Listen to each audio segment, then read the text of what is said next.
Hello everyone, the program is Big Story on Channels Television. And I must say it is good to be back, especially at this time when festivities are in the air.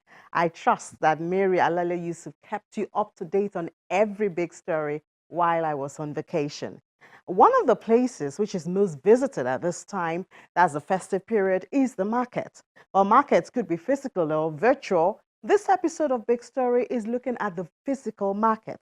One arm of market is the economic impact that comes from buying and selling of foodstuff and other items sold in the open market. Things here are cheaper and you get them fresh.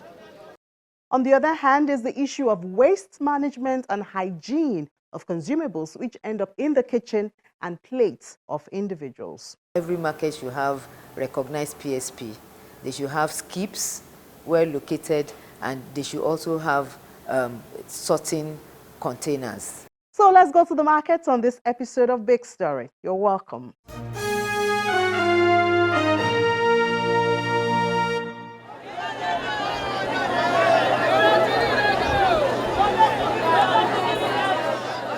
The hustle and bustle, typical in many markets in Nigeria. Hundreds, if not thousands, patronize open markets for foodstuff and other needs. But shopping here is not a pleasurable experience. One has to brace up and get prepared to wade through a lot of uncomfortable scenes.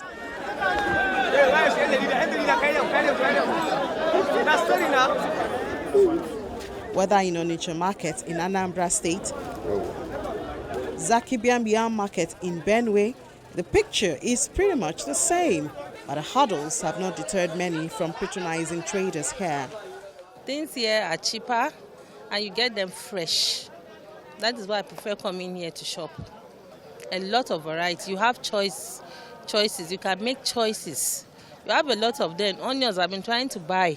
But you can see that onions is a bit scarce today. But you can see that you have those that are a bit okay and affordable. Security-wise, there's no security because the last time I was here, the boy that carried my onions went away with it. They don't have security because there was no way we could trace that boy. So it's a problem and it's a bit untidy, unhygienic. Hygiene is a major concern. Food items are openly displayed with no stalls in many occasions. The scene gets even more untidy in some places where the waste resulting from the market activities are not well discarded. Sometimes they dump the refuse as where they are not supposed to dump it.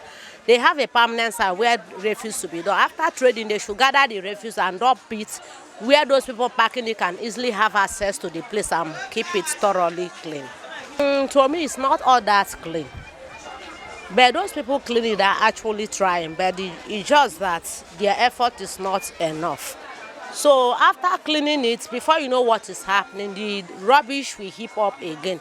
So I would say it's moderately clean and not perfectly okay.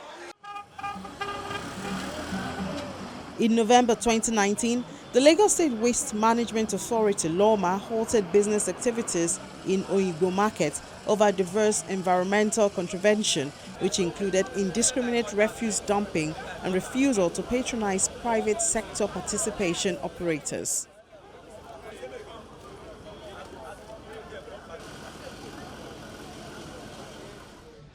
Another area of hygiene is the convenience. The state of restrooms and water supply for sanitary purposes contribute to the cleanliness of food items and the atmosphere as well as convenience of both buyers and sellers. My work here is to clean the toilets, sweep very early in the morning. After sweeping in the morning, you come and wash the toilet, fetch water and stay for the toilet. People will come, you collect money and do whatever you want to do inside. 15 naira for piece, 15 naira for toilet. And use it and buy tissue, buy the toy, buy everything we use to wash the toilet. They used to keep it neat every day. Used to mop, clean. After going to the toilet, they will mop. They will make sure they will check if there is anything wrong there before they will allow another person to enter to avoid disease, to avoid contacting anything. Security has also been a challenge in some markets. For instance, in November 2019, the Ikosi Sherry Local Government Council Development Area in Lagos State demolished the Ketu Fruit Market because, according to them, hoodlums and robbers use the facility as a hideout.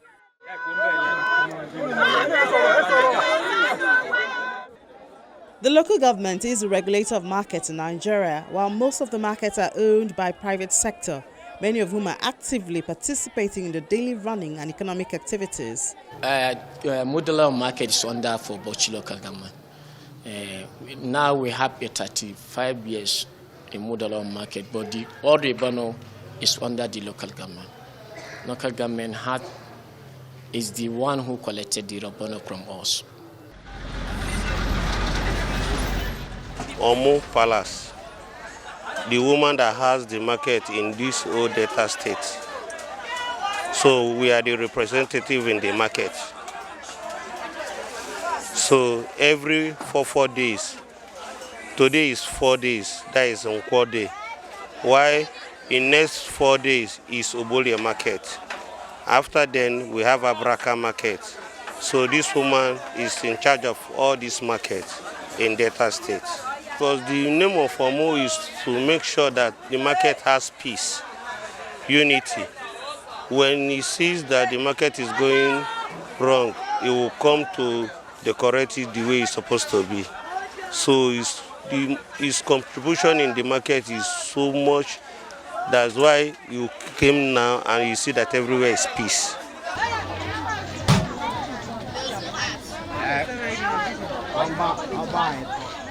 Traders contribute to the smooth running of the market by paying fines and dues. Normally, we don't used to pay much fine. Like today is market day, we pay 100 naira. Then the second one, we pay 100 naira for the refuse that the anti-cut people will come and pack. We normally give the 100 naira to pay the workers. And that is what we pay. Because they used to collect revenue from us. Sometimes we didn't see anything that they did with our revenue that they used to collect from our hand. So we don't know why.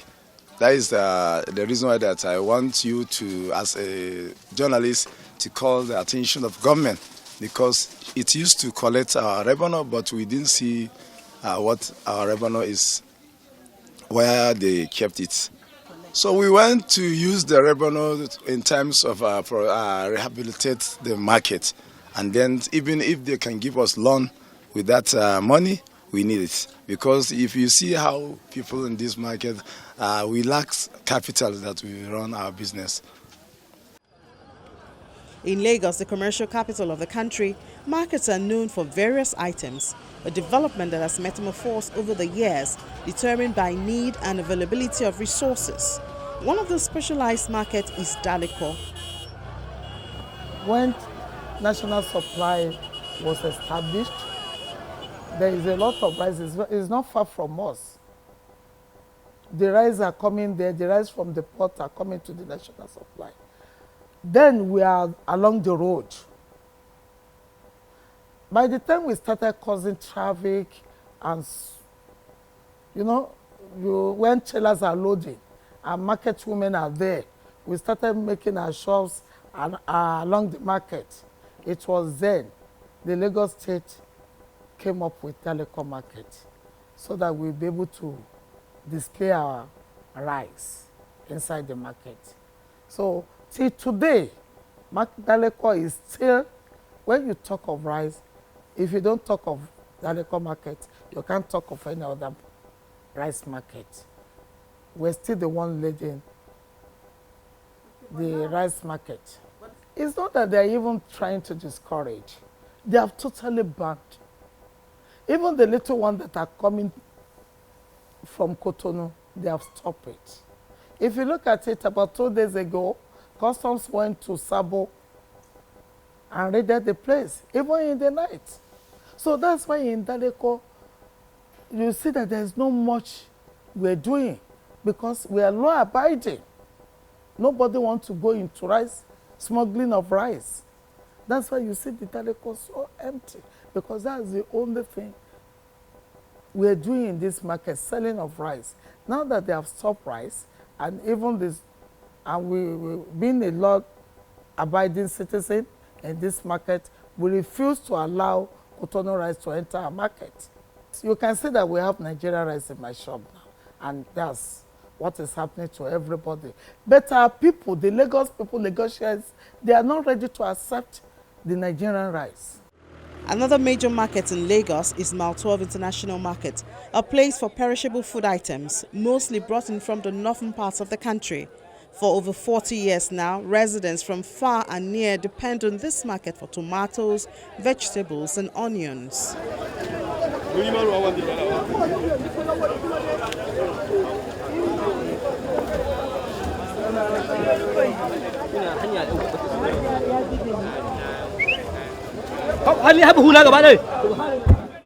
Actually, we have different types of onion.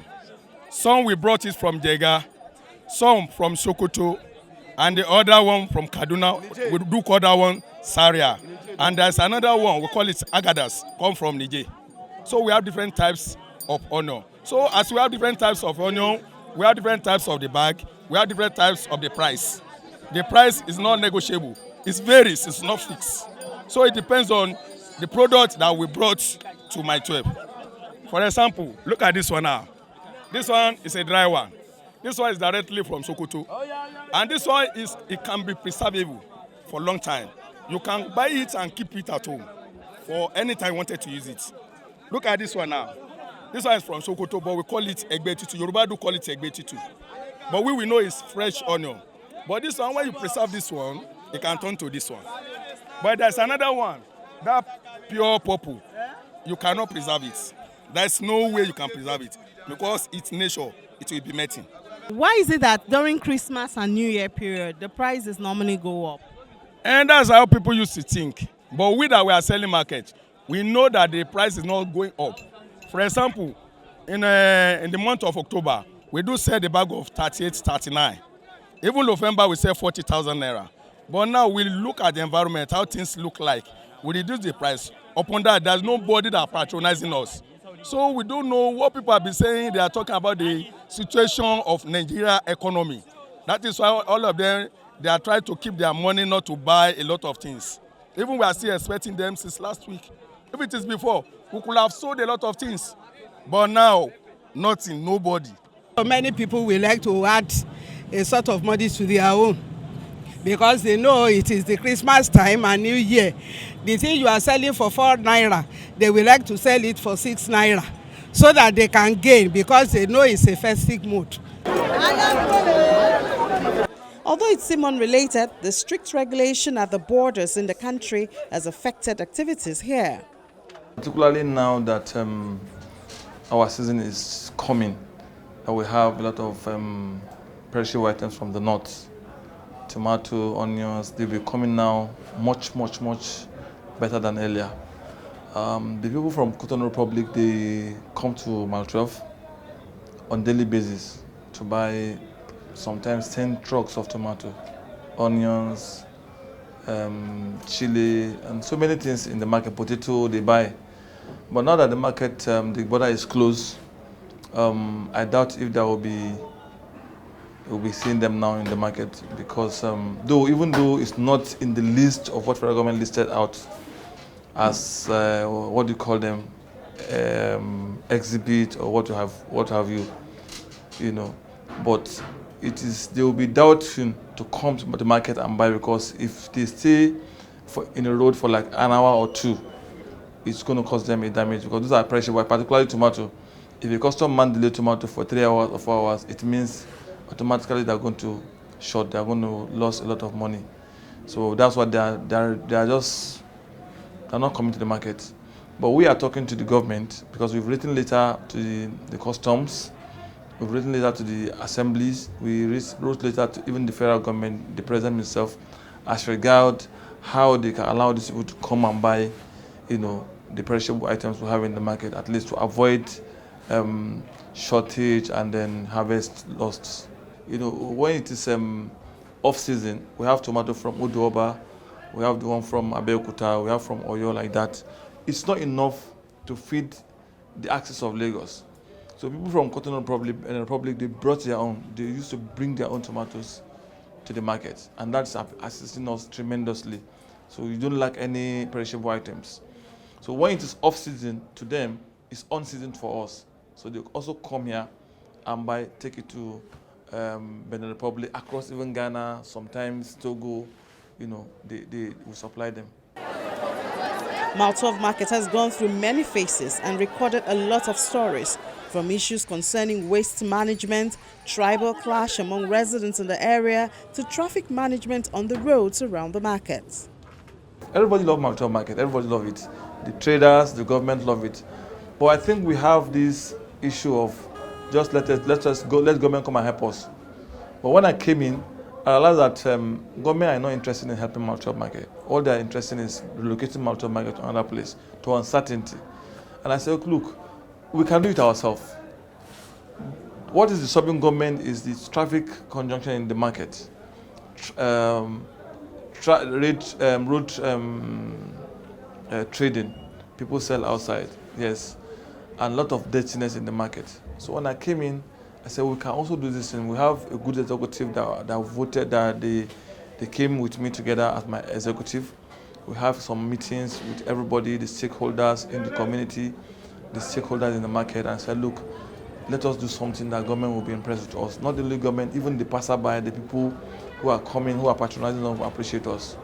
Then we'll come up with the map of what we can do both outside and inside the market. So now we have started the outside. You can see the outside is very beautiful. Nobody is hawking outside. Nobody is even loading outside. Initially, you see this National Union of Road Transport. They put on their van, put up their taxis, load outside. We have made a provision for them inside the market. And for those people selling also outside, we tell them, look, you can't sell outside. It's prohibited. Come inside the market. We have a lot of space. The market is very big. So come inside the market, come and trade inside. Nobody will arrest you. You won't have any problem with anybody. You won't have any problem with KAI or any government law official. Just let us make sure that we maintain law and order. Let us have a flow-free traffic. Let us have a free road where everybody will just pass. And in most cases now, the BRT like to even pass through the service lane than even the express. Why? Because it's so smooth, it's very free, that it's accessible, that you don't have any problem with it. With this degree of activity, the volume of waste generated here is almost unimaginable and has in the past attracted government attention. I know a lot of poultry farms are afraid to come to the market, even though they have something they can take as a waste to make use of it, like garbage, like cucumber, lettuce. All those are things that they are the damaged ones. They can easily melt them, turn them to food, a poultry food for animals. Some animals use that. So I make contact with some poultry farms if they can make use of it. And today they are coming to the market. The rembut they are selling, there is a trade. Those who are selling rembut, we can't ask them, look, leave rembut business. We have to provide another business for them before we could do that. Anybody who is using rembut in the Mile 12 market is just using rembut for rembut's sake. But in what we are trying to do in the market, we are also trying to make sure that we put in place those big sections. Like next work we are going to do is onion section. We have called our architecture. He has come and designed for us how the onion section will look like in a very big way, a comprehensive way that we see in other markets abroad. We have the pipeline, the map is there already, and by God's grace, by March, we should start working on onion section. Immediately after onion section, we'll move to tomato section. It's one of the big sections we have in the market. So those are the phase-by-phase work we're trying to do in the market. The state government has not been silent on the issue of waste management in markets in the state. Their role is to provide infrastructure and ensure strict compliance. Every market should have recognized PSP. They should have skips well located, and they should also have sorting containers. Right now, as we speak, the First Lady also is joining in that battle. They want sanitation in marketplaces. It's a pet project, and we're also joining her to do it. So the market leaders have been enlightened. they've been told, but we will continue to repeat it because we're talking to like new people. The person that was there yesterday may not be the person there today. And people are coming into Lagos as well to make money. So they want a stall in the market, but market is a rich place. So we're looking at the sanitation around public toilets in the market. There are things that we inspect on our checklist when we go to markets. We have market sanitation, even in our sanitation department here. They go to markets, they enlighten them, you know, they inspect, they tell them the areas where they need to comply and encourage voluntary compliance. Some that are maybe recalcitrant, we call them in. So, but for that one to get to a stage of closing, we would have said A, B, C, D, E, F, G, because what's our joy in closing a market? We will give them the materials, the things that they need to cut away there. And then Olusosun is there. The PSP will take it to the nearest the landfill where they're taking it. They should be, there is a law in solid waste sanitation that the generator of the waste is liable. You're chewing gum and you don't want to chew it again. You should not throw it on the floor. You are the generator of the waste. You should be responsible. So, and we're saying that, okay, you're selling things, that thing is in carton. That carton is useful for someone. Separate it and sell it. Make extra money from your waste.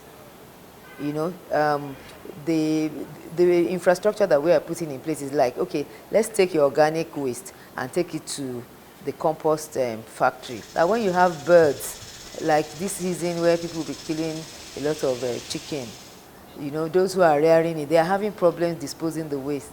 So they said people come from the north. They use it for biogas, all kinds of things, because they have arid region there. They use it to make their soil to be richer so that they can plant. So it's a cycle. LOMA is the agency in charge. So they are the ones, we have market sanitation division in LOMA. That is what they do from time to time. And then we oversee their activities. So LOMA has PSP attached to different markets. So the markets, they're supposed to pay the PSP to do the job for them. They're not supposed to go and dump it on the road. It's those people who don't want to pay PSP that carry their waste and go and drop it. So right now, LOMA also has waste policing. So they catch them. We have recruits. We call them waste policing officers. They've been empowered, they have reflector jackets, and they work at night.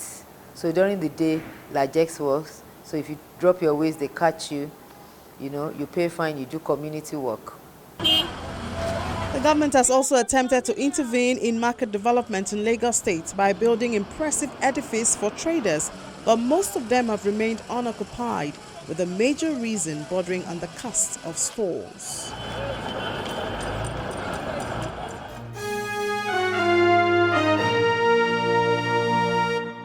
That's our story. We would like to get your thoughts on market development in Nigeria and indeed other issues you have watched on Big Story. Enjoy the holidays and merriments that comes with it. And let's meet again next week. I'm Ini John McQuarrie.